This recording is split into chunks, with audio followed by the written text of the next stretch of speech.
Hi, it's me, Destiny Nunley from 5 Points Blue, here with Brian Broaddus from Dallas Cowboys once again. OTAs are over, minicamp is now over, and we are here to talk about it all. Right. So, have a few questions for you. Gotcha. If you don't mind, I'm going to ask. I think I have a whole sheet of questions. Always prepared. I like that about you. Thank you. First off, OTAs are over, and now minicamp is over. What is the main difference between the two? I know we missed last week. Right. But yeah, fill us in. Is there much of a difference other than the fact that they are required? This one is being required, as you know, and then we've talked about the OTAs, the organized team activities there. And so, yeah, where Jason Garrett was talking to us about the differences, there's some subtle things. They're allowed to keep the players, because it's a mandatory thing, Destiny, they're allowed to keep the players around more. There's more meeting time. They're allowed to do things pre-practice, after practice. So instead of it just being kind of a quick day for them and an OTA practice where they don't do a lot of the film work and stuff, they're able to prepare, kind of go through some of the tape that they have from the practice. And so it's more like a day that they're going to have like in training camp. Okay, so it's almost like a full mock practice? It's exactly. It's like when we get to Oxnard here in a few weeks, that it'll be more like how they will practice going forward. Okay. So is there more contact, or is it really the same? No, it's the same. Again, no pads, just the helmets and the jerseys. You try and stay off the ground, don't get anybody hurt. Right. But yeah, it's more about the time. It's more about okay, come in. We're going to meet before. We're going to practice. We're going to meet after practice. These are the kinds. This is the thing exactly. Okay. So do you know? I know this is Dallas Cowboys, but do all other NFL teams have their mini camps this week? Or is it kind of? Teams are different with the days. Okay. The teams with new coaches get to have theirs at different times. But yeah, this is generally like teams would like to give the last 5 weeks off. Which I asked Jason Garrett this question the other day: is would you like to give players more after the season, more time off on the front end, and then make the OTAs mini camps later, closer to training camp? Because coaches, you don't want to forget. Well, this is the problem. There's a lot of things that happen, not just on the field. You're a former athlete yourself. Getting in conditioning, when you get in condition, all of a sudden you're best shape of your life, and then you go away for 5 weeks and you don't do anything. 5 weeks is a long time. It is a long time, and so what happens is the conditioning tends to go away. Maybe you get guys that get into trouble. We've seen that the last couple of 4th of July. Some things have happened. So it's a fun holiday. Yeah, I've asked Jason Garrett that. I said, would you like the OTAs minicamps to be closer to training camp, maybe a 2-week break? And he says, you know what, that's something you think about. He goes, I'm all about the break. He wants to have the break, but as far as conditioning and keeping your players out of trouble, I'm sure the more disciplined players handle it. But see, that's the problem we run into in this day and age. We don't always have the disciplined players. Right. Well, speaking of conditioning, is that something that they focus on during OTAs and minicamp, or do they line them up? I know basketball, they lined us up and we did suicides until we couldn't breathe. Right. But are they doing those at the end of practices, or are they more focused on footwork and those little techniques? You're absolutely right. And what we've seen the last few days of the minicamps, there've been the up and down the field conditioning, like playing a play, run another play, run another, and do it without huddling. And then you go 100 yards, and then you come back 100 yards. So, yeah, we've seen him do it's that. Kind of embedded. Yeah, we've seen that. We've seen the gassers across the field, as you've mentioned. So, yeah, they're going to do their best to try and keep. The players right now are in the best condition they're going to be. And then all of a sudden, again, that 5-week period, it's the disciplined ones like you were talking about, the ones that are able to come in and maintain that. And so when we get to Oxnard, then you don't see me every day talking about, oh, well, there was another hamstring injury. Oh, there was another this injury. You can't avoid injuries, but there's some injuries you can't avoid for not being in shape. Okay, so then the 5-week break. Right. Are the coaches on a break too? Yeah, they are. The coaches. They're out of here. So it's not like if I were a player, I could meet with the strength and conditioning coach. Those guys stay. So yeah, we have a lot of players. When I worked for the Green Bay Packers, we didn't have a lot of players live in Green Bay year round. Okay. We're here with Dallas. It's a little cold. A little small. But that's the thing about it is though, here you have majority of your players living in town. So if they want to come over and use the facility, they're available to do that. Okay. So yeah, some guys will take advantage of that. Okay. Moving on a little bit. Big news, not really big, but Zach Martin's back. How about that? Yes. So he missed all the OTAs. Right.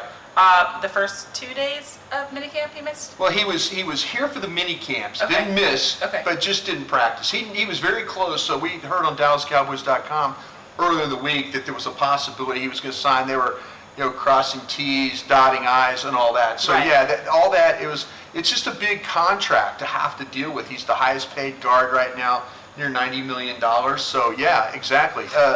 So there's a lot of things that go into a contract like that. But today they officially got it done. Okay, so did that mean he participated in practices today?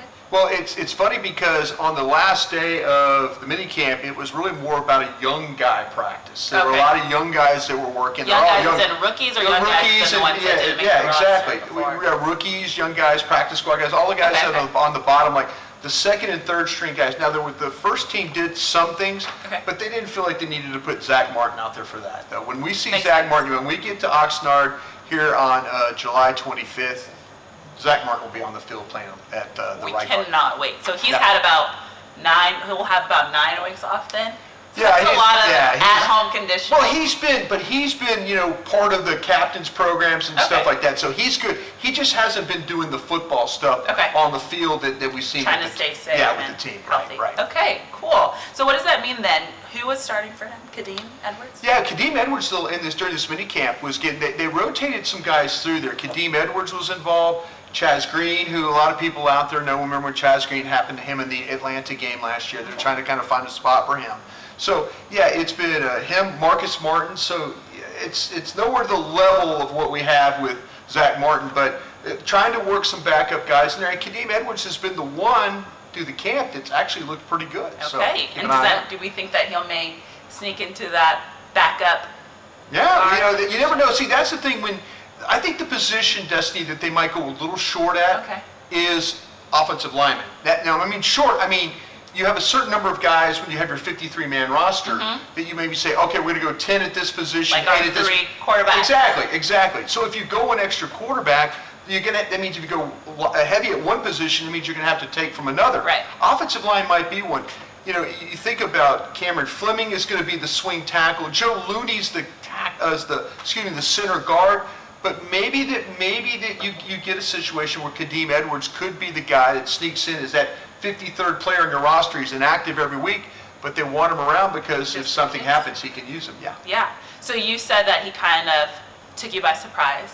Has anyone else done that? You know what? That's a Or great. are you expecting? That's a great question because I really.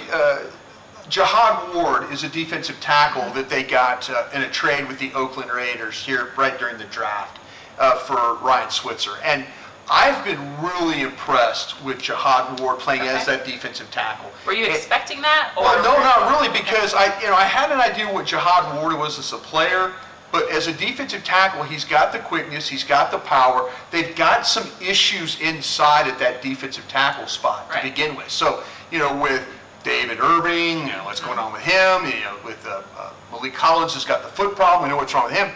But he's done a nice job of coming in and through all the OTAs, through all the mini camps, doing the things that they want him to do. Hopefully he will become a rotational player, a guy that they can work in and out of and get him maybe 20, 25 snaps a game, and he could be an effective player for you. Okay, yeah, that would be exciting. Cole Beasley. Yeah. You were talking about a little bit before how we, as in the team, because I'm not on the team, but we were having a hard time getting him the ball. Right. Looking for him. Right. And do Get you him think open, that they have made those adjustments? I'll tell you what's interesting, Destiny, is in these OTA practices, they've gotten Tavon Austin and Cole Beasley on the field at the same time. So you have two of your smaller receivers, both in that 5'8" range. And now, but they're the most explosive players you have in your wide receiver crew.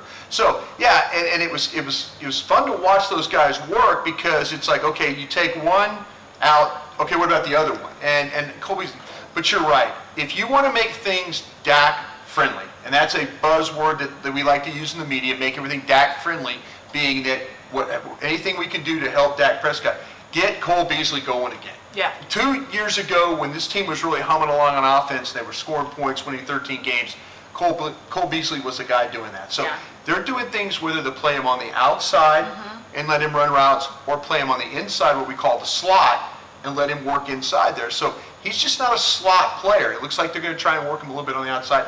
But having him and Tavon Austin on the field was kind of a neat little wrinkle that they had. Yeah, well, that's also super exciting. Few more. Tight ends. Yeah.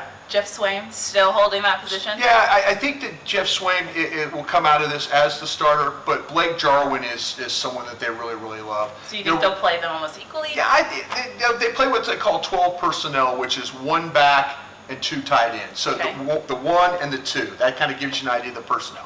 So I think you'll see them in some of the 12 personnel stuff. Again, with that, Rico Gathers actually made a couple plays today at the end of the minicamp practices, which were pretty good. So he's kind of been the fourth guy, but I think they're going to keep three. Okay. I just don't see them keeping four because, again, we talked about the quarterback, how many wide receivers you're going to keep, how many defensive tackles you're going to be able to keep. So numbers might squeeze. Math game. Yeah, math might squeeze some guys, but right now Jeff Swaim is your starter with Blake Jarwin being a capable backup. Okay. So, do you think they're still holding on to that three quarterback? Yeah, I do. Okay. Well, I say that, and I should probably a little pause. I feel like though that Mike White, who was drafted, Cooper Rush had the year last year, and then made the team and was the second quarterback.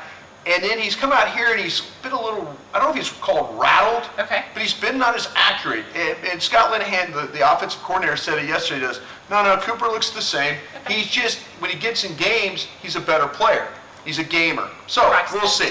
Yeah, and Mike White's Mike White looked really good initially, the 5th round pick, looked really good. Kind of not done so well the last couple of practices. So yeah, they're going to have to get to Oxnard and figure out, is it going to be worth it? Can they afford to keep three quarterbacks? I think the fact that they used a 5th round pick on Mike White, that they're committed to saying, yeah, we need to keep him on the team. Yeah, they just drafted him. Right, so. right, yeah. Absolutely. Okay, bit of a loaded question. Yeah. You don't have to answer, but I want you to.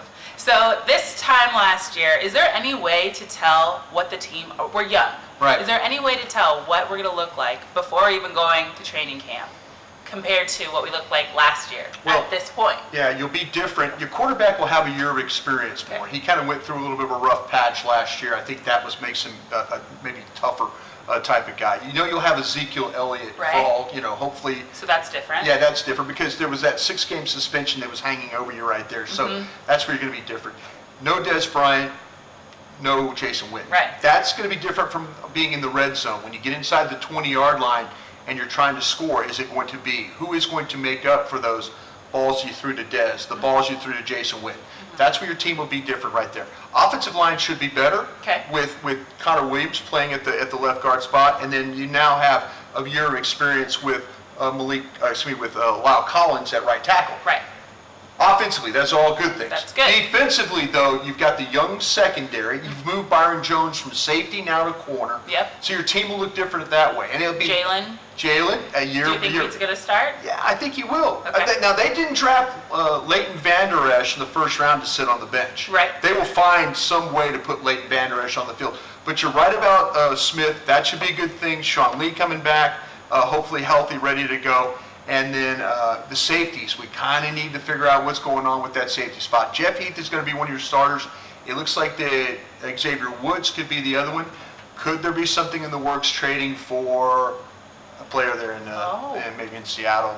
We'll see. I guess we'll see. Maybe Earl Thomas. We'll see. We'll see how that plays. We'll see. Well, thank you so much. No problem. Thank you. Hopefully we see you again in Oxnard. Yeah, absolutely. Wink, wink, nudge, nudge. Yeah. And follow us on social, Facebook, Instagram.